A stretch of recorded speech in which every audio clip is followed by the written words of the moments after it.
करोल बाग की पहचान यही है कि it is one of the biggest commercial hub.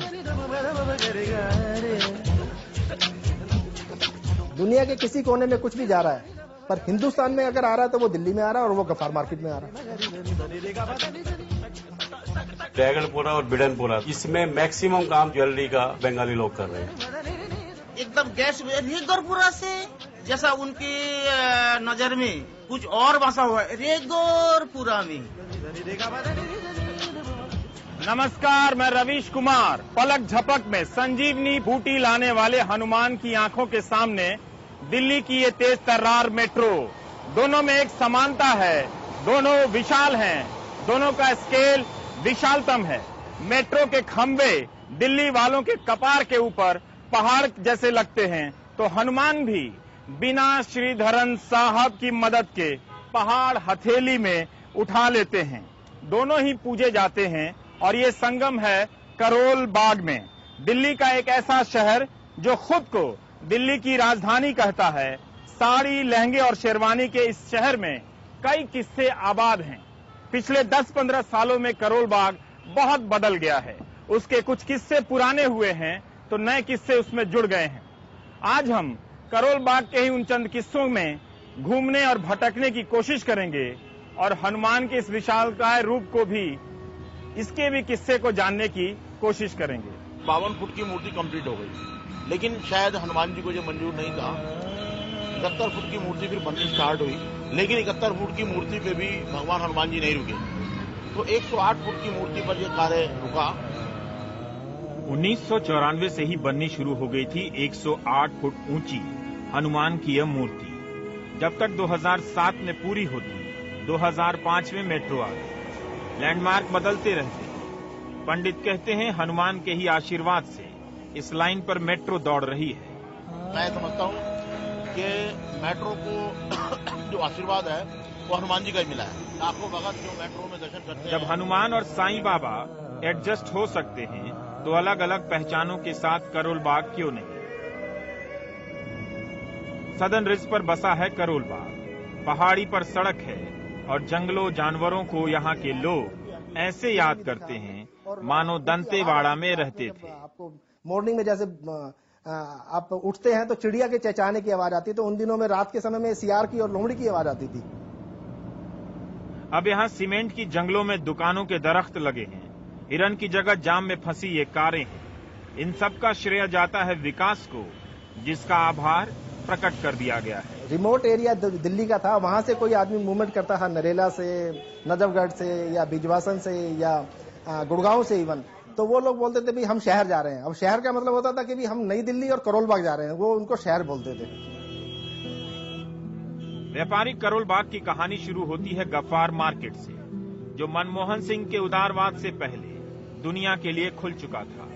Pakistan से आए शरणार्थियों ने 1952 में गफ्फार मार्केट के बीच में मिले पार्क की जगह दुकानें मांगी। शुरू में यहाँ सब्जियां बिकी, बाद में कपड़े और फिर 80 के दशक में इंपोर्टेड आइटम ने गफ्फार मार्केट का नाम हिंदुस्तान में मशहूर कर दिया। कारोबार थोड़ा कमी की वजह से इंपोर्टेड सामान उन्होंने खरीदना शुरू किया, जो लोग यहाँ से बाहर से लेकर आते थे, और ये ग्रे मार्केट के नाम से फेमस हुई। और फिर जो भी चीजें इंपोर्टेड होती थी वो सभी चीजें गफ्फार मार्केट में मिलती थी। सुई से लेके हवाई जहाज तक गफ्फार मार्केट में मिलता था। टेंडेंसी है कि कुछ भी नई आइटम आती है तो उसको इंट्रोड्यूस करते हैं बाजार में। वो जो टेंडेंसी थी वो मल्टीप्लाई करी, एंड उन लोगों ने क्या किया, सिंगापुर और हांगकांग यहाँ से जाते थे, एक फ्लाइट पकड़ी, दूसरे दिन माल लेके वापस आ गए और वो लाके फिर यहाँ बेचना चालू हुआ। इसे रफ्तार दिया अफगानिस्तान युद्ध ने। वहां से आए अफगानी सिख शरणार्थियों ने बिजनेस का तरीका बदल दिया। टिंकू बताते हैं उनके बाप दादाओं ने काउंटर लगाकर बिजनेस शुरू किया। 15 साल की मेहनत के बाद टिंकू की अपनी दुकान है, लेकिन काउंटर पर भांजा बैठता है। घर का पूरा सपोर्ट, मतलब खर्चा वगैरह इसी काउंटर से चला। मतलब जेन्युइन, मतलब किसी से सेकेंड हैंड मोबाइल लेके सुपर करके तो दूसरा वापस उसको बेच दें, उसी कारण बस 300, 400, 500 दिन के होते तो उनका घर का खर्चा चल रहा है। इससे खर्चा चल जाता है, सिर्फ इससे खर्चा चलाते हैं।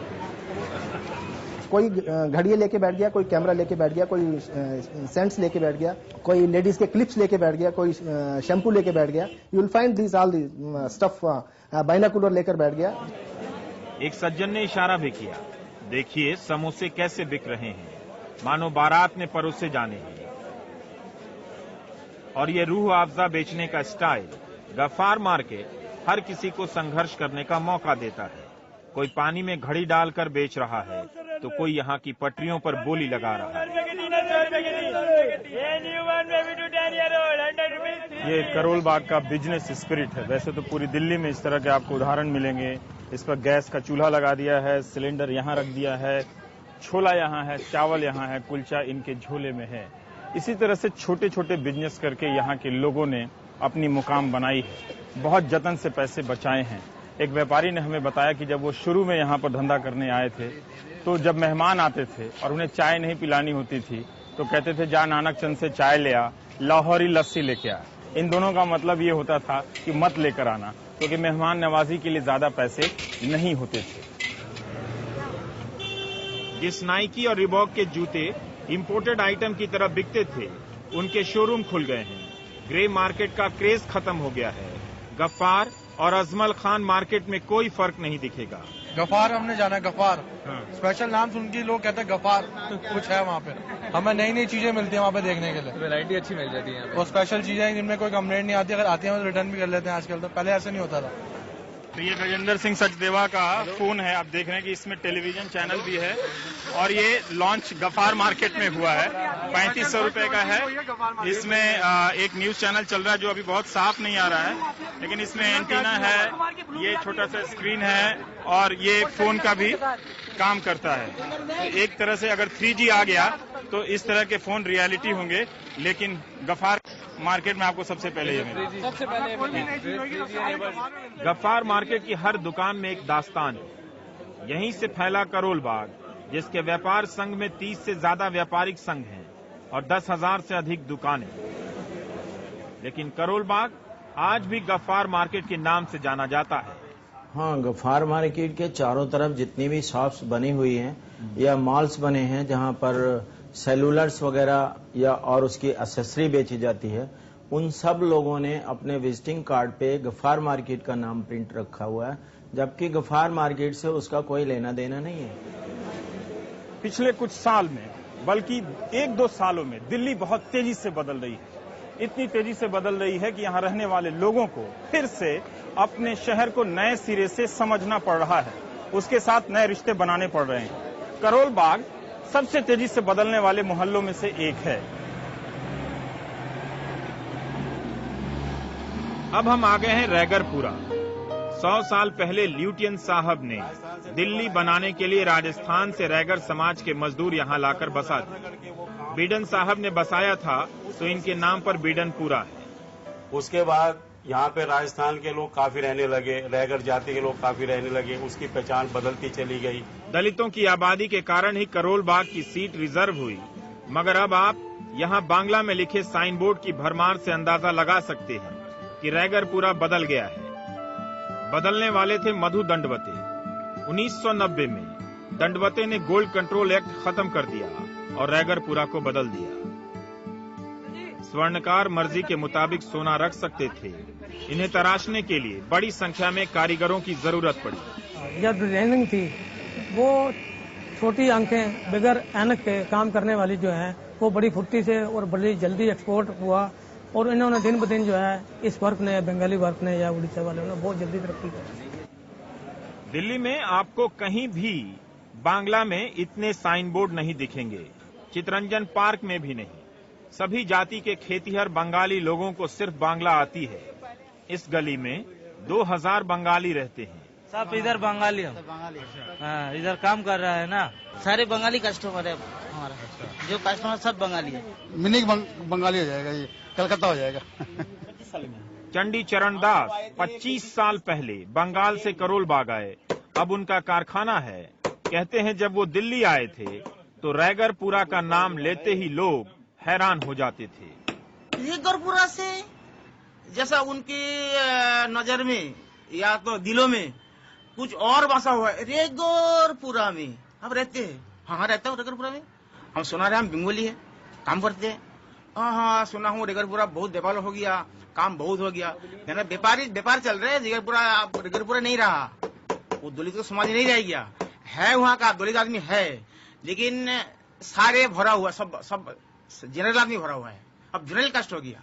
बंगाल और उड़ीसा से आए मजदूरों की रिहाइश का अंदाजा इन अंधेरे कमरों से आप कर सकते हैं, जहां रहने वाले मजदूरों का हुनर आपकी उंगलियों और सुंदरियों की गर्दनों के हार को, सोने के हार को चमका देता है। ये रैगरपुरा का एक घर है, जहां इस वक्त बड़ी संख्या में मजदूर सोने का काम कर रहे हैं और जिनकी मेहनत की बदौलत से आज रैगरपुरा की पहचान पूरी तरीके से बदल गई है। दलितों की बस्ती के रूप में पहचाने जाने वाला रैगरपुरा अब स्वर्णकारों की बस्ती और उनकी हुनर की हस्ती के रूप में जाना जाता है। लेकिन अब यहां दलितों की आधी आबादी मकान बेचकर चली गई है। चमड़े के कारोबार में मशीन के आगमन ने हाथों के कारीगरों को विस्थापित कर दिया। नए धंधे में जगह नहीं मिली। शू मैन्युफैक्चरिंग का काम होता था यहाँ, अब शूज का ट्रेडिंग का काम हो गया। इस तरीके से जवाहर डिंगवाल भी दलित हैं, लेकिन उन्होंने ज्योतिष सीख ली और सोने चांदी के कारोबार में आ गए। ऐसे दलितों की संख्या बहुत कम है। वो भी लोग यहाँ हैं, वो ज्यादातर उनमें 50% लोग यहाँ से जा चुके। उनका कोई विकास नहीं हुआ, कोई खास उनके पास रोजगार नहीं था ऐसा, तो वो काफी लोग यहाँ से चले गए। जो 50% यहाँ लोग हैं, वो जो यहाँ सेटल है, कुछ किसी की गवर्नमेंट जॉब है या जो छोटा मोटा व्यापार कर रहे हैं, वो यहाँ अभी भी सेटल है। ये बंगिया संसद की इमारत है। 1958 की संस्था बांग्लादेश से आए शरणार्थी और कोलकाता से नौकरी करने आए नौजवानों को किराए का घर मिलने लगा। यहाँ पहले से दक्षिण भारत के लोगों को किराए पर मकान देने का चलन था। वही सिलसिला बंगालियों के साथ भी जारी रहा।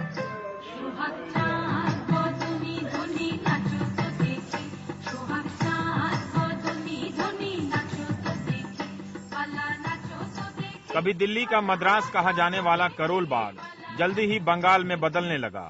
सांस्कृतिक कार्यक्रमों के जरिए कोलकाता वाले करोल बाग हो गए। करोल बाग के बंगिया संसद का अब कोलकाता में एक चैप्टर है। वो बालीगंज का जो साउथ कलकत्ता, वो यहाँ मिल जाता था एटमॉस्फेयर। तो इसी वास्ते ये जो सब हम लोग जब सब लोग का मिल के 28 दिसंबर 1958 में करोल बाग बंगिया संसद का प्रतिष्ठा हुआ। पिछले 20 सालों में पंजाबी मकान मालिकों ने घर खाली कराना शुरू कर दिया, तो यहाँ के बंगाली दिल्ली के अलग अलग हिस्सों में चले गए। खुद भोला बनर्जी अब कालकाजी में रहते हैं। यहाँ पर कई बंगाली कॉलोनियां आ गई हैं, जैसे Chittaranjan park, Mahavir enclave, Nivedita enclave. Chittaranjan park का एक और एक्सटेंशन है फारदेस्ट वेस्ट, वहां पर भी गए हैं। लेकिन बंगिया संसद के भद्रलोक का रिश्ता रैगरपुरा के मजदूर बंगालियों से नहीं बना, अब बन रहा है। बड़ा बदलाव इसलिए आया कि अब मजदूर बंगाली भी मालिक बनने लगे। हमारा साथ पार्टिसिपेट करते हैं। पहले वो जो अपना फ्लैट्स वगैरह लेते थे ना, वो रैगरपुरा और बिडनपुरा में सीमित हुआ करता था। अब वो सारे WA में, दिस इज WA, अब यहाँ पर सारे आ गए हैं स्वर्णकार लोग। यहाँ देखिए, कॉमनवेल्थ की खुदाई के कारण गरीबी रेखा से नीचे के लोग डिवाइडर पर आ गए हैं। करोल बाग तेजी से बदल रहा है। जिस जगह पर इस बस को गुजरते हुए हमने शूट किया, उसके ठीक 5 मिनट बाद ये खुदाई हो गई। भारत खोदने में किसी से भी लोहा ले सकता है। सिमी से कोई पूछे कि करोल बाग क्या है, तो आप बताइए दर्शकों। करोल बाग ऐसी जगह है जो आप सस्ते से सस्ती शॉपिंग कर सकते हैं, बढ़िया सा खाना खा सकते हैं, आराम से बैठ सकते हैं और एंजॉय कर सकते हैं। ये करोल बाग। चलेंगे 12/24 करोल बाग ब्रेक के बाद।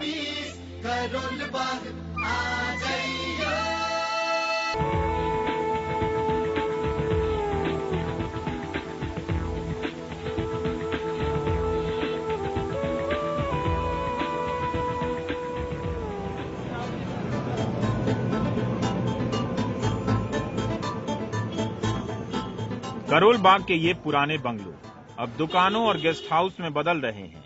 82 के एशियाड में यहाँ 40-50 होटल बने, लेकिन 95 के बाद सैलानियों की संख्या बढ़ी तो करोल बाग में 300 होटल हो गए। अब कॉमनवेल्थ आ रहा है तो बड़ी संख्या में होटल बनने लगे। जिनके पहले एक होटल थे उन्होंने दूसरा होटल बनाना शुरू किया, तो बाकी लोगों ने बोला कि यार एक होटल से 2 बना लिया, इसका मतलब होटल का बिजनेस बढ़िया है, तो उन्होंने और होटल बनाना शुरू कर दिया लोगों ने। विजय माल्या के साथ अपनी तस्वीरें दिखाते प्रवीण चड्ढा बताते हैं कि करोल बाग में कुछ तो है कि वे होटल के एक कर्मचारी से मालिक बन गए। अपनी ट्रैवल एजेंसी है। कहते हैं यहाँ कई जाति शहर के लोग मिलकर व्यापार कर रहे हैं। बिजनेस क्लास मारवाड़ी, गुजराती और पंजाबी दायरे से बड़ा हो गया है। सन 79 में मैं आया था, तो मेरे पास एक छोटा सा रेस्टोरेंट था। आज मैं इस होटल का मालिक हूँ। ये सीक्रेट, इसलिए यहाँ लोग आते हैं। मतलब अपॉर्चुनिटीज जगह में बहुत है। पेट नहीं फूला है, वो सबको संभाल लेता है। इतनी कामयाबी के बाद भी करोल बाग के प्रभावशाली व्यापारी 20 साल में एक मल्टी लेवल पार्किंग नहीं बनवा सके। कहते हैं हर महीने पेपर में छपता है कि पार्किंग बनेगी। अतुल कहते हैं रहने का मजा चला गया है। पोश वाली बात हमें नहीं लगती। पोश इलाके का मतलब होता है कि रहन सहन आबो हवा बहुत अच्छी हो, तो वो अब यहाँ पे बचा नहीं। अब तो यहाँ इतनी नॉइज हो गई है, इतना पोल्यूशन हो गया है, पार्किंग की problems with in last 10-15 years के अंदर इट हैज इनॉर्मसली मल्टीप्लाइड। के वक्त इंसान पैसा कभी आता है राहों में छोड़ के साया भी चला जाता है। सर जी हमें तो वो जो मिल गया उसी को मुकद्दर समझ लिया।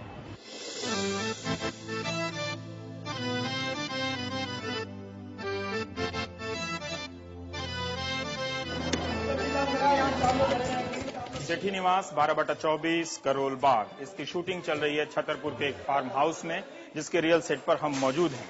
ये कहानी सेठी और भल्ला, 2 बिजनेसमैन के बीच की है। सेठी साहब एक बिजनेस के नैतिकतावादी जमात को प्रतिनिधित्व करते हैं और भल्ला साहब किसी भी कीमत पर जोड़ तोड़ करके बढ़ने वाले समाज का नेतृत्व करते हैं। करोल बाग के विस्तार के पीछे वाकई में ऐसी कई कहानियां रही होंगी जो करोल बाग सीरियल की कल्पनाओं के जरिए आपके सामने हर दिन पहुंच रहा है।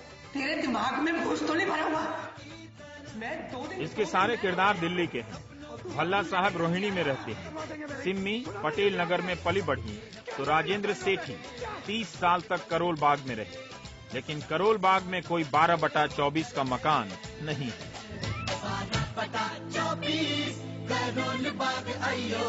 शुरू में पाकिस्तान से वहाँ आए थे तो यही हाल था। डेवलपमेंट उतनी नहीं थी, एक ही नल हुआ करता था, उसी पर बच्चे नहाते थे, उसी पर स्त्रियां अपने कपड़े भी धोती थी और वहीं तू मैं भी हुआ करती थी। अच्छा। तो ये बनवारी तनेजा राजेंद्र सेठी के किरदार को पुराने टाइम की बिजनेस नैतिकता से जोड़ते हैं। कहते हैं वे संतोष करने वाले व्यापारी हैं। तो आज जो करोल बाग है उसको किसने बनाया? भल्ला ने बनाया या सेठी ने बनाया? मुझे लगता है भल्ला ने बनाया। भल्ला ने बनाया आज का करोल बाग। एक नंबर का झूठा मक्कार और धोखेबाज है आपका राजीव भल्ला।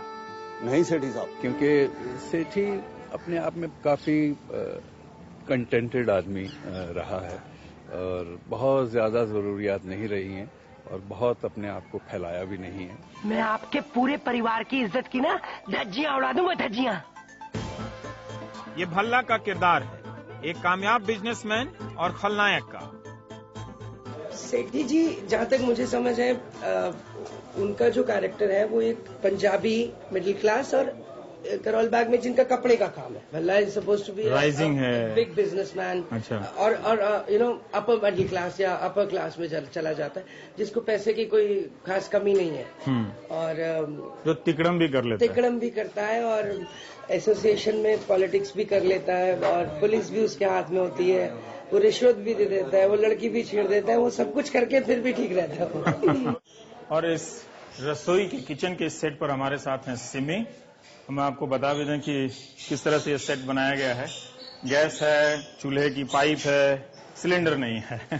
तो इस तरह से एक कहानियां ऐसी ही बनती हैं। सिमी, हम जानना चाहते हैं कि जो करोल बाग का पूरा एक सेटअप बनाया गया, आप दिल्ली आसपास में रही हैं, करोल बाग के सेटअप में कोई सिमी जैसी लड़की होगी क्या आज की तारीख? बिल्कुल होगी, तभी तो ये कहानी बनी है। फिर भी मुझे लगता है कि राजेंद्र सेठी जैसे कैरेक्टर अभी हैं। तांगे वाला याद दिला रहा है, आज भी कोई राजेंद्र सेठी अपनी कहानी शुरू कर रहा है। आप भी अपनी कहानी शुरू करने करोल बाग आ जाइए।